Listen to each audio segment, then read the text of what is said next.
એએમસીના car પાર્કિંગના જે failures થઈ રહ્યા છે તે ક્યાંક ને ક્યાંક આપણે જવાબદાર છીએ. શહેરમાં ટ્રાફિકની સાથે પાર્કિંગની ખૂબ જ સમસ્યા છે, ત્યારે જ્યાં જરૂર છે ત્યાં પાર્કિંગની વ્યવસ્થા નથી અને આવી સ્થિતિમાં એએમસી વધુ 4 મલ્ટી લેવલ પાર્કિંગ બનાવશે. અમદાવાદમાં પાર્કિંગની સમસ્યાનો ઉકેલ બન્યો છે માથાનો દુખાવો. અને હવે વાત કરીએ અમદાવાદની કે જ્યાં મલ્ટી લેવલ પાર્કિંગ વિશે ગરમાયેલા રાજનીતિની ચોક્કસ ચર્ચાઓ જારી છે. દર શનિવારે અમે એક પાર્કિંગ ઓડિટ કરવા જઈ રહ્યા છે બિલ્ડિંગ્સની. તેમાં આજે અમે પાર્કિંગ ઓડિટ કરી રહ્યા છે આ શનિવારે એએમસીના મલ્ટી લેવલ કાર પાર્કિંગની, જે પ્રહલાદનગરમાં આવેલું છે. આ છે એએમસીનું પ્રહલાદનગરનું મલ્ટી લેવલ કાર પાર્કિંગ. તમે જોઈ શકો છો કે કેટલી બધી સ્પેસ છે, ખૂબ જ સરસ પીજીએસ પીએમએસ આપેલી છે, ગ્રીન લાઇટ્સ આપેલી છે, રેડ લાઇટ્સ આપેલી છે, ગાડી બી આટલી સરસ રીતે પાર્ક થાય છે, તો પણ લોકો આ પાર્કિંગને વાપરી કેમ નથી રહ્યા એ મારો સવાલ છે.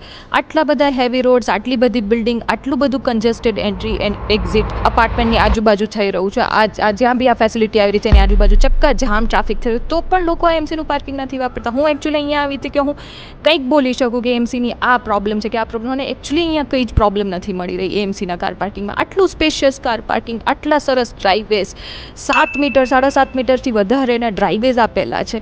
મને કોઈ તકલીફ નથી પડી, સીધી ઓનલાઈન ટિકિટ જનરેટ કરી દીધી મિનિમલ ચાર્જીસની અંદર, બરાબર છે. તો પણ આ પાર્કિંગને વાપરતા શું રોકી રહ્યું છે તમને?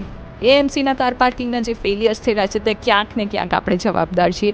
એએમસીએ બહુ સારી ફેસિલિટી આપેલી છે, તમે ઈચ્છો તો આ પાર્કિંગને ડેફિનેટલી વાપરી શકો છો.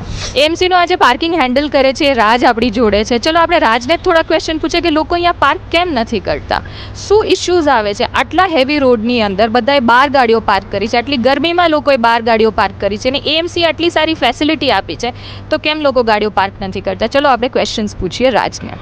राज आप बताओ कितनी गाड़ियाँ दिन की आती है यहाँ पे लगती है? 35 से 40 मैम.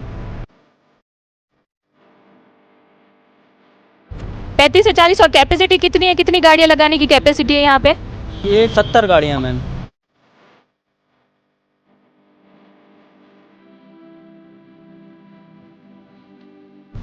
तो 70 गाड़ियाँ में ये 35 से 40 गाड़ियाँ कितने घंटे तक रहती है एवरेज? 1 घंटा 2 घंटा? कोई ऑफिस वाले रहते हैं 7 से 8 घंटे रहते हैं, कोई गार्डन में घूमते चले जाते हैं 1-1.5 कल्ला में. तो किसी को अगर डेली में पार्क करना है यहाँ पे तो उसका चार्ज क्या रहता है? 12 घंटे का 70 रुपये मैम. और कोई ऐसा मंथली पास या ऐसा कुछ अवेलेबल है कि 1 महीने का पास दे दिया, उनको रोज़ 8 घंटे लगाने हैं? तो अभी मंथली फिक्स नहीं हुआ, और पर हवस मिनिमम चार्ज 2 कल्ला का 20 रुपये है, पर हवस 5 रुपये बढ़ता जाता है पर कल्ला. आप देखते हैं ना शाम को अगर यहाँ बैठे होते तो यहाँ पे इतना चक्का जाम होता है ट्रैफिक का, तो आप लोगों को क्यों नहीं बोलते? आप बोलना चाहते हैं उनको कि यहाँ पे गाड़ी पार्क करें, क्योंकि धूप में गाड़ियाँ गर्म हो जाती है, लोग के टायर की हवा निकल जाती है, फिर भी लोग बाहर गाड़ी पार्क करते हैं, फिर इतना ट्रैफिक होता है, तो उनको ये फैसिलिटी यूज़ करना चाहिए. बिल्कुल मैम.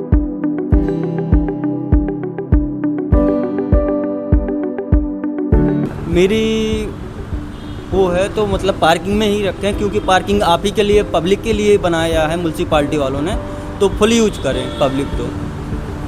સો આ રાજ હતો જે અહીંયા કેરટેકર છે, જે કામ કરે છે, અને એણે એટલી સરસ રીતે અમારી જોડે વાત કરી છે, એટલા પ્રેમથી એણે અમારી જોડે વાત કરી છે, અમને દરેક વસ્તુની અંદર સપોર્ટ કર્યો છે, કઈ રીતે કયા લેવલ પર અમારે પાર્કિંગ કરવું, કોઈ પણ પ્રકારની પ્રોબ્લેમ્સ અમને આવી નથી. 10માંથી 10 છે એમસીના પાર્કિંગને. હવે આપણે ક્યાં ચૂકીએ છીએ આ પાર્કિંગ અને આ ફેસિલિટી યુઝ કરવા માટે? આ ક્વેશ્ચન તમારા માટે છે.